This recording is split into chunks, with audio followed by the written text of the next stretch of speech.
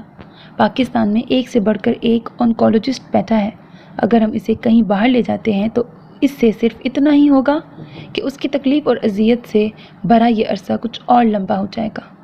اس کی آنکھوں کی ویرانی زبیر کے دل کو چیر رہی تھی۔ کوئی اور طریقہ علاج بھی تو ہوگا؟ وہ سن دماغ کے ساتھ پوچھ رہی تھی۔ ہاں بالکل ہیں، اور لوگ آزماتے ہیں۔ ہومیوپیتھی، حکمت، ایک اور ورڈ لکھا ہوا ہے، اوکو پنچر وغیرہ وغیرہ، پیروں فقیروں کے پاس بھی جاتے ہیں لوگ، مگر اس سے کیا فائدہ؟ آپ کا مطلب ہے ہم اس کے لیے کچھ نہیں کر سکتے؟ وہ وحشت زدہ ہوئی۔ ہم صرف یہ کر سکتے ہیں کہ اس کو زیادہ سے زیادہ عرصہ بے خبر رکھیں اور اس کا ساتھ دیں۔ وہ نہایت صبر سے کہہ رہا تھا۔ میں اسے یوں آسانی سے مرنے کے لیے چھوڑ دوں؟ وہ پہلی مرتبہ بلند آواز میں چلائی۔ ہم صرف اس کو زیادہ سے زیادہ تکلیف سے بچانے کے لیے اقدامات کر سکتے ہیں۔ کتنا عرصہ ہے اس کے پاس؟ اس کا دماغ معوف ہونے لگا۔ زیادہ سے زیادہ 8 سے 9 ہفتے، اس سے زیادہ یا کم اس کی قوت ارادی اور ہمت پر منحصر ہے۔ وہ نہایت ضبط سے بولا۔ وہ زرد چہرے کے ساتھ اسے دیکھتی رہی، پھر ایک دم دھاڑے مار مار کر رونے لگی۔ وہ بے ربط گفتگو کر رہی تھی، ٹوٹے پھوٹے بے معنی جملوں میں زور زور سے روتی۔ وہ شاید پاگل ہو رہی تھی۔ اس بے ربط گفتگو کا کوئی سر پیر نہ تھا، مگر یہ شاید اس کے جذباتی نکاس اور شدید اعصابی دباؤ کے لیے بے حد ضروری تھا۔ اس سے اس کی بھڑاس نکل جاتی اور وہ پرسکون ہو جاتی۔ کم از کم شاہ نواز کے سامنے خود کو کمپوز کر سکتی۔ وہ دیر تک روتی رہی۔ جب سر اٹھایا تو زبیر بھی سر میز سے ٹکائے بے آواز رو رہا تھا۔ آپ رو رہے ہیں؟ اتنا پتھر دل نہیں ہے میرا۔ تمہیں کیا پتا صبح سے کیسے خود میں ہمت پیدا کر رہا تھا تمہیں یہ سب بتانے کی۔ وہ آنسو صاف کرتے ہوئے بولا۔ میں کیا کروں زبیر، خود آرا مجھے کچھ بتائیں۔ وہ پھر سے سسک اٹھی۔ مت رو موہنی، خدا کے لیے مت رو، مجھے تمہارا رونا تکلیف دیتا ہے۔ وہ سرخ آنکھوں کے ساتھ لب بھینچ کر بولا۔ ہم اس کے لیے کچھ نہیں کر سکتے، اسے بہت زیادہ درد ہوگا۔ وہ آنسوؤں سے بھری آنکھوں سمیت پوچھ رہی تھی۔ ہم زیادہ سے زیادہ اس کی اذیت کم کر سکتے ہیں۔ کیا اسے ہاسپٹلائز کرنا پڑے گا؟ وہ اذیت سے پوچھ رہی تھی۔ ہاں، یہ بالکل آخری مرحلہ ہے اور اچانک کچھ بھی ہو سکتا ہے۔ آخری مرحلہ تو اور زیادہ جان لیوا ہوگا۔ ہمیں اسے اسلام آباد شفٹ کرنا پڑ سکتا ہے، جہاں اسے مسلسل سیڈیٹیوز کے زیر اثر رکھا جائے گا۔ وہ کہہ رہا تھا۔ خود کو سنبھالو موہنی، تمہیں اس کے سامنے کمپوز رکھنا پڑے گا خود کو، اسے مزید ڈپریشن اور فرسٹریشن سے بچانے کے لیے۔ اگر تم نے خود پر ضبط کھو دیا تو وہ جلد ہمت ہار جائے گا۔ اس کی زندگی کے آخری دن اس کے لیے مشکل مت بنانا۔ زبیر کہتے کہتے پھر رو دیا۔ وہ بہتی آنکھوں اور سن ذہن کے ساتھ سب سنتی رہی۔ وہ اسے اور بھی پتہ نہیں کیا کیا کہہ رہا تھا، اپنی ہر طرح سے مدد کا یقین دلا رہا تھا، صبر کی تلقین کر رہا تھا، حوصلہ کرنے کو کہہ رہا تھا، اور وہ بس تقدیر کے اس مذاق پر ساکت سی بیٹھی تھی۔ شاہ نواز نے ڈور بیل دی اور وہ دروازہ کھلنے کا انتظار کرنے لگا۔ موہنی نے دروازہ کھولا اور ہلکا سا مسکرائی۔ شاہ نواز کو جھٹکا لگا۔ بڑے عرصے بعد وہ اپنے مخصوص چوڑی دار پاجامے اور قمیض کے ساتھ لمبے سے دوپٹے میں ملبوس تھی۔ حالانکہ وہ بہت لائٹ میک اپ کرتی تھی، مگر اس وقت اس نے ڈارک میک اپ کیا ہوا تھا۔ وہ مسکراتا ہوا اندر آ گیا۔ کیا بات ہے جناب، آج تو بڑے قاتلانہ موڈ میں ہیں۔ وہ کھلکھلایا۔ وہ ہلکا سا ہنسی۔ ہم نے سوچا آج شاہ کو خوش کیا جائے۔ بالکل ٹھیک سوچا، آج لگ رہی ہو میری موہنی۔ وہ محبت بھری نگاہوں سے اسے دیکھ رہا تھا۔ موہنی کو خود پر ضبط کرنے کے لیے خاصی محنت کرنی پڑی۔ اس کا دل چاہ رہا تھا کہ وہ دھاڑے مار مار کر روئے، جاہل عورتوں کی طرح اپنے بال نوچ لے یا چیخ چیخ کر بین کرنا شروع کرتے، مگر وہ اس کا ہاتھ پکڑ کر اندر لے آیا۔ میرا کھانا کھانے کا بالکل موڈ نہیں ہے، پلیز مت کہنا۔ مجھے بھی بھوک نہیں ہے۔ وہ ہلکا سا مسکرائی، پھر نہایت باریک بینی سے اس کا جائزہ لینے لگی۔ اس کی ظاہری شکل و صورت میں کہیں بھی اس خوفناک مرض کی علامات نظر نہیں آتی تھیں۔ لے لیا میرا جائزہ؟ وہ مسکرا کر بولا۔ وہ جھیپ گئی۔ شاہ ایک بات پوچھوں؟ کچھ نہیں، وہ ٹال گئی۔ رات بہت خوبصورت اور خوابناک تھی۔ وہ دیر تک جاگتے رہے، باتیں کرتے رہے۔ آخر تھک کر شاہ نے کروٹ لی اور غافل ہو گیا۔ وہ کھلی آنکھوں کے ساتھ چھت کو تکتی رہی۔ 2 سالوں کا کشت اور صلہ، صرف 11 دن کی رفاقت۔ صرف یہی تو مانگا تھا میں نے رب سے، وہ صرف مجھے ایک بار شاہ سے ملا دے، بس۔ تو رب کریم نے دعا قبول کر لی۔ اے اللہ! اس کی نظر سامنے کیلنڈر پہ پڑی اور رات کی تاریکی اس کی آنکھوں میں اتر آئی۔ 8 ہفتے۔ آج کیا تاریخ تھی؟ 23 دسمبر۔ اس کی نظروں میں ایک اور تاریخ گھومی۔ 8 ہفتوں بعد والی 23 فروری، اور پھر سب ختم۔ رفاقت کا وہ سفر جو ابھی شروع بھی نہیں ہوا تھا، ختم۔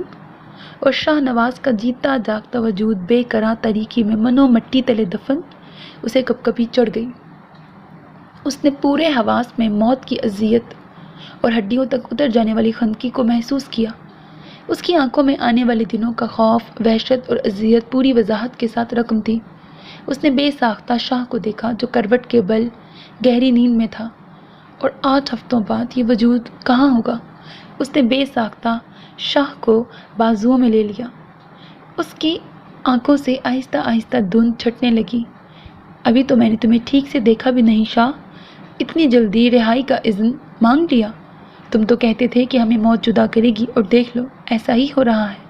ابھی تو مجھے ایسی ان گنت خوبصورت راتیں اور روشن صبحیں دیکھنی تھیں، اور ایک پرمسرت عہد رفاقت کی سلور جوبلی اور گولڈن جوبلی منانی تھی، اور اب وہ سب ایک خوفناک ڈراؤنے خواب میں تبدیل ہو چکا تھا۔